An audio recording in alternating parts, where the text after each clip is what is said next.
Originality and Recycling Other Artists' Work by Adelia Shimon. Thesis statement. Is any art truly original? Explanation. Art has existed for longer than we have been able to document it. From the earliest caveman drawings to the animation of the future, art is everywhere. Since art is so common, it's impossible to always come up with fresh ideas. After millions of years of art, how is any art original anymore?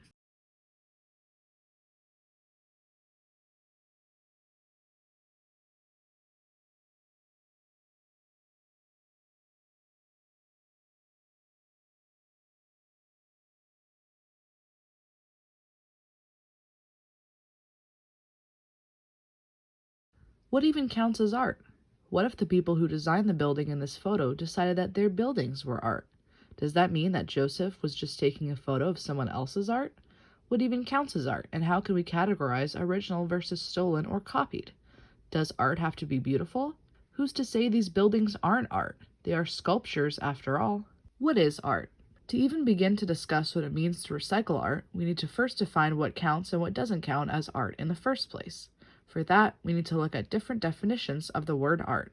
Of course, art means something different depending on who you ask, since beauty is in the eye of the beholder, but we'll start with finding the official definition.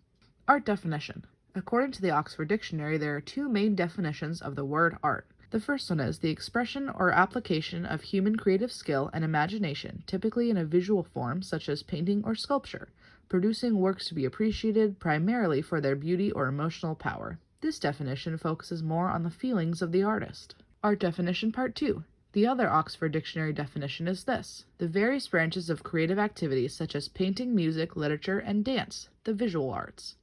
This definition focuses more on the literal aspects of art, not how the art makes the artist or viewer feel, but rather what the object is at its core. Artistic vision or arbitrary item. Can you guess which of these bathroom fixtures is considered art by those who know it?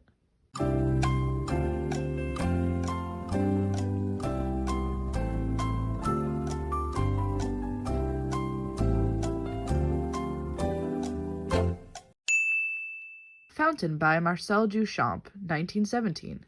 Fountain is considered a piece of ready-made art. Literally all it is a porcelain urinal that's been flipped upside down with Marcel Duchamp's signature on it. For some reason, this piece is well known as an art sculpture, all because he submitted it to an art exhibit after paying the fee they asked. What is ready-made art? Marcel Duchamp first coined the phrase ready-made art to describe the works of art he made from manufactured objects. Since then, lots of artists and lovers of art have started using the phrase too.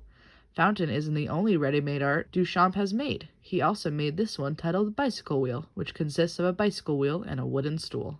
Recycling art outside of the term ready-made. Besides ready-made art, what other ways can artists recycle others' work, items, or materials while still maintaining originality?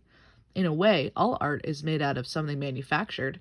Paper, paint, mosaic glass pieces, pretty much any material used to make art. Maybe Hannah Höch can shed some light on the question. Who was Hannah Höch? Hannah Höch was a German Dada artist who was born in 1889 and passed in 1978. She was best known for her collages and photomontages, which were often political. Her process of creating a piece was to find photos, paintings, or any art she liked, cut it up, glue it together in another shape, and create a whole new picture with a new meaning. She paved the way to photomontaging, which would be practiced by future artists. Hannah Höch art. One of Hannah Höch's most well-known pieces is called Cut with the Kitchen Knife, made in 1919.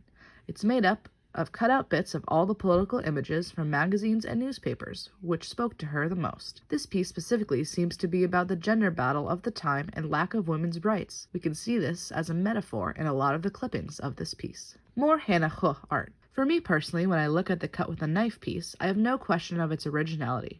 Hannah put so much work and thought into creating something completely new out of recycled art. This isn't the only photomontage work she's done, though. Another interesting piece is called Kleine Sonne, which means little sun. This one is less elaborate, but is it less artistic? Lissitzky and his work with photomontage. Lissitzky also did some photomontage in his life. His most well-known piece using this method is simply called Self-Portrait, made in 1924. It's comprised of images he took, including one of himself and one of his hand holding a compass. These are more overlays of low-opacity photos, rather than physically cut-out images of other people's photography like Hannah Höch's work. Is all photography ready-made? Those who don't understand or appreciate photography may argue that all photography could be considered ready-made art. All you do is point the camera and click the shutter, right? Although this may be true for some photos, there's usually a lot of behind-the-scenes work that goes into photography which isn't as evident as it may be in a painting where you can see the brushstrokes, etc. Photography is all about capturing reality in another way, whether that being a lower or higher angle than eye level or a completely manufactured scene. That's up to the artist. It's about showing viewers something they don't see every day, or a side of something they don't see every day. Of course, photography isn't only used as an art form, it's also used as a way of spreading information. In that case, reality should be shown for exactly what it is. I'm a strong believer that artists should be able to take inspiration from other artists without it being considered stolen or copied. They say imitation is the highest form of flattery, but when it comes to art, you must always credit the artist you're taking inspiration from. Besides giving credit, you should always give your own twist to a piece to make it original. Like this photo inspired by Man Ray's photo, but with its own twist. How to make original art. Since many believe it's impossible to define art, its meaning is different for everyone. For me, art is about the intention behind the work. If you're doing it to get paid and that's your motivation, it probably isn't art. If you're doing it to make a statement, share your emotions, and express yourself, congratulations, it's probably art. Art is what you make of it, but it's also why you're making it. Thanks for watching!